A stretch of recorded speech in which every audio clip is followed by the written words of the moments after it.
Dalam salah satu pelayanannya yang tertulis dan dicatat di dalam Injil Lukas 12 ayat 1-3, Tuhan memperingatkan kepada murid-muridnya untuk berhati-hati terhadap ragi kemunafikan orang Farisi. Kalau kita mengenal ragi, itu biasanya adalah salah satu bahan untuk membuat adonan roti supaya mengembang. Nah, kalau kebanyakan ragi, kita tahu bahwa rotinya memang besar mengembang, tapi di dalamnya kosong. Nah, yang Tuhan maksud ini, kenapa dia memperumpamakannya dengan ragi? Jadi ragi dalam sebuah adonan roti memang diperlukan. Tapi jangan berlebihan. Karena kalau berlebihan akhirnya jadi kemunafikan. Di luar terlihat bagus, mengembang, sempurna, tapi di dalamnya kosong. Demikianlah orang-orang Farisi dan ahli Taurat. Mereka selalu duduk di bagian depan di bait Allah. Mereka mengajar banyak orang. Mereka terlihat sempurna dengan jubah-jubah kebesaran. Dengan jubah-jubah yang berhiaskan batu-batu yang mulia. Tapi di dalamnya kosong. Karena apa? Karena mereka tidak pernah melakukan apa yang mereka ajarkan.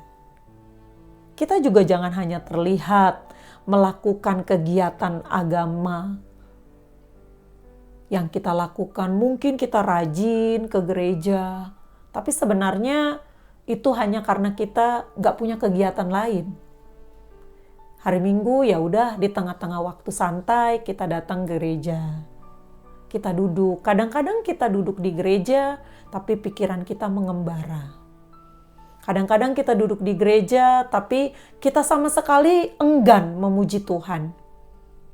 Kita enggan mengeluarkan suara menyembah Tuhan. Apalagi kalau firman Tuhan sementara diberitakan. Kita mungkin asik membaca berita-berita di media sosial kita. Artinya kita melakukannya terlihatnya bagus, terlihatnya baik, tetapi ternyata dalamnya kosong. Seperti roti yang diberikan ragi. Makanya Tuhan bilang berhati-hati. Doa dan pujian kita juga mungkin hanya ucapan-ucapan kosong. Terlihat seperti bagus, kemudian kita mengisinya dengan kalimat-kalimat yang indah, terdengar. Tapi sebenarnya dalamnya kosong. Hati-hati.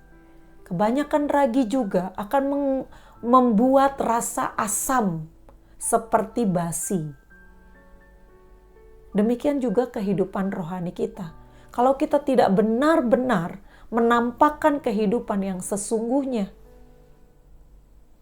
kita hanya terlihat baik di luar, tapi kosong di dalam, maka kita akan mengalami kebusukan rohani. Rohani kita mati. Benar ragi itu diperlukan supaya adonan mengembang. Tetapi jika ragi itu terlalu banyak, maka dalamnya itu menjadi kosong. Kita akan merasakan kekeringan rohani. Kita akan merasakan kejenuhan beribadah, kejenuhan berdoa, kejenuhan mengucap syukur kepada Tuhan. Karena apa? Terlalu banyak ragi-ragi dalam hidup kita. Ragi kesenangan dunia, ragi-ragi yang kita dapatkan dari pergaulan, ragi yang kita dapatkan dari perkara-perkara jasmani. Seperti orang Yahudi, seperti ahli Taurat dan orang Farisi, hanya tahu mengajar, hafal semua firman. Ada mungkin di kepala mereka hukum-hukum Tuhan, mereka selalu katakan, hukum Tuhan berbunyi begini, hukum Tuhan berbunyi begitu. Tapi mereka menyatakannya kepada Tuhan itu bukan karena mereka sudah melakukan. Tapi karena mereka menginginkan orang lain dihukum. Karena mereka menginginkan Tuhan Yesus tidak diterima oleh orang banyak. Jangan sampai kehidupan kita dipengaruhi dengan ragi kemunafikan orang Farisi ini. jalanilah hidupmu dengan benar. Berpikir benar, berkata benar, hidup dengan benar. Jangan munafik.